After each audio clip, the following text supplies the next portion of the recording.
Folks, there has been a lot of left tackle movement around the NFL, not just for the Tampa Bay Buccaneers. One such move was the recent signing by the Cincinnati Bengals for star left tackle Orlando Brown.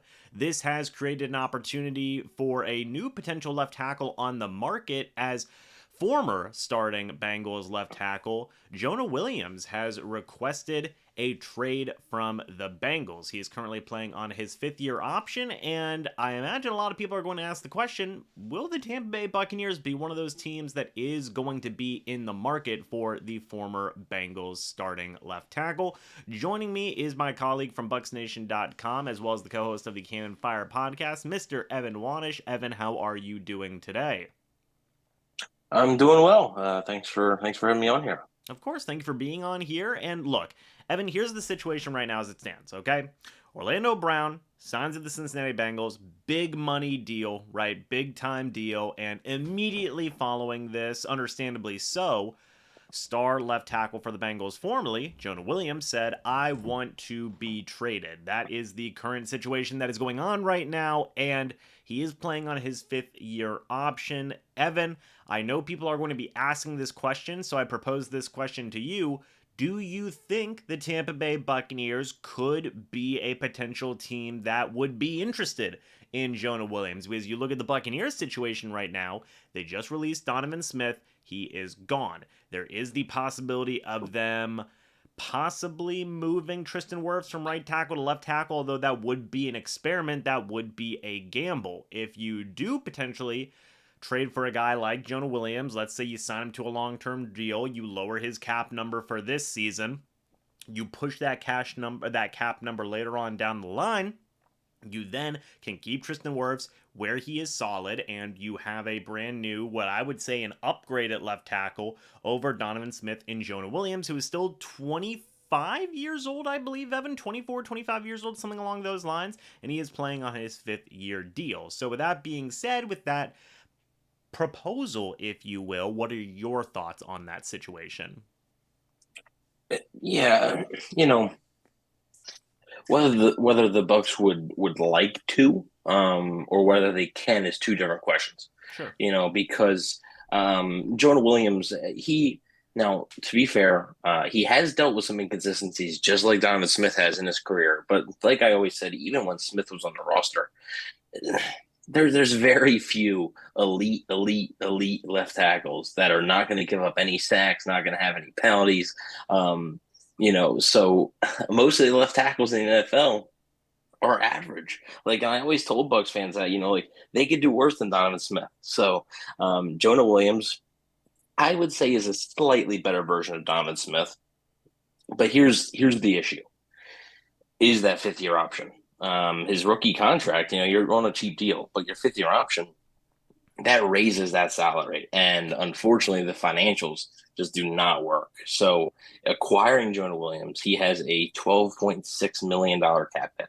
That is a lot that for a team that does not have many resources, especially now that they've re-signed Jamal Dean, re-signed Levante David, Anthony Nelson, brought in their quarterback. Like there's really not a lot of wiggle room here, especially for a big deal like that. And not to mention, you'd also be giving up a draft pick here. So, and I imagine it probably.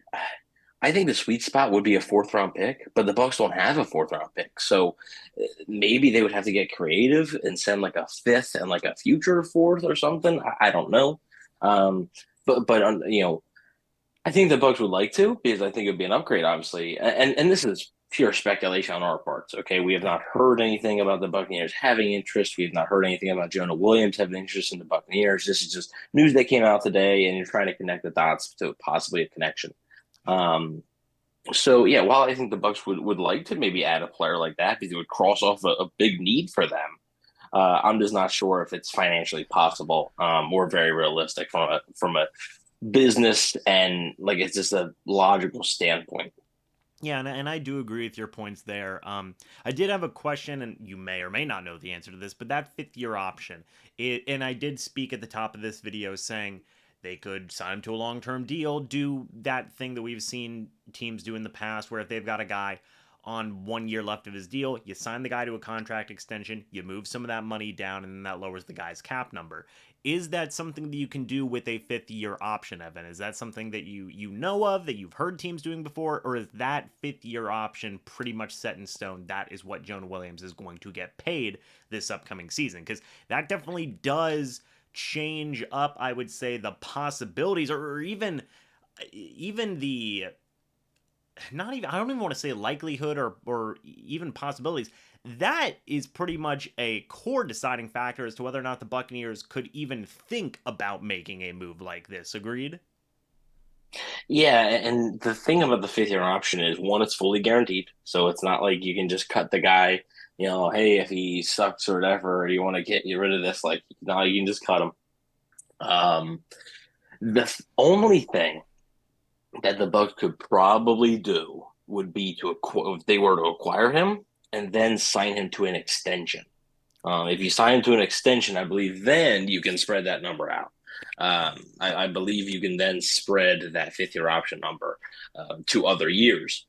However, the issue with that is in a few years, you got Tristan Wirfs coming up for a contract extension. You're going to have next offseason, you're going to have Devin White and Antoine Winfield Jr. Up for contract extensions. Now, whether you think Devin White, I know he's a polarizing player, so there may be some that feel he doesn't, warrant a contract extension, but I think it's pretty likely that it's going to happen. So you're going to have to start making these decisions, and Jonah Williams is probably going to be looking for a raise from that 12.6 million. So it's going to be a bigger number in future years.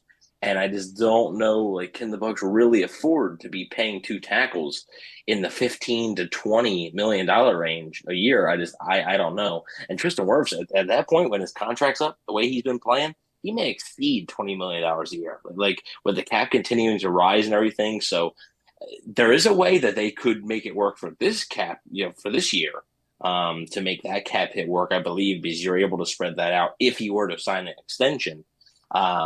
But unfortunately, even the signing of the extension comes with some cons. So while there are a couple pros, there are a lot more cons, I think, and a lot more hurdles. Just kind of like, I know it's not the same, and it's nowhere near the same, but it's kind of like the Lamar Jackson thing. Like, there's just so many hurdles. There's so many hoops to jump through and so many obstacles to do something like this that it's very unlikely. Yeah, no, and look, I will say I do gotta agree with you, but I do think it is important to give, obviously it's important to give clarity to these types of situations, right? People are going to ask questions and say, hey, could the Bucs acquire this player? And to answer the question, I mean, yes, they could, but you've said it before, Evan. You've said it this whole offseason. Technically, the Buccaneers could get any player they want, right? But it all Mm-hmm. matters as to, are you mortgaging your future? What's going to happen to all these other players? Those are the types of questions that you've got to ask. And for this situation, the Buccaneers may be better pressed to go with what a lot of people feel like is the current plan, and just moving Tristan Wirfs over to left tackle, moving Luke Gedeke over to right tackle, and you just try that and you see how it goes. So we'll see. Obviously, never say never. I mean, Evan, me and you both thought that Jamel Dean wasn't coming back, and I know that's obviously an entirely different situation, but again, this one does seem unlikely. I do agree with you there, especially considering the Buccaneers seem like they have already been kind of formulating an answer at left tackle in their own minds already. But who knows? We will have to wait and see. But folks, let us know your thoughts and opinions. Do you want the Tampa Bay Buccaneers to trade for Jonah Williams? Let us know your thoughts and opinions down in the comment section below. We would love to hear them. Guys, go check out my colleague Evan's work over at BucsNation.com. We both actually just collaborated for an article talking about the Baker Mayfield signing. Evan's been up to date on a lot of stuff regarding free agency as well. And go check out the Cannon Fire podcast. They just uploaded a new podcast episode a couple of days ago, so it would be greatly appreciated if you go check out their channel and subscribe to them as well. But as always, folks, we will see you all in the next video or the next live stream. But until then, and as always, guys, goodbye for now, and go Bucs.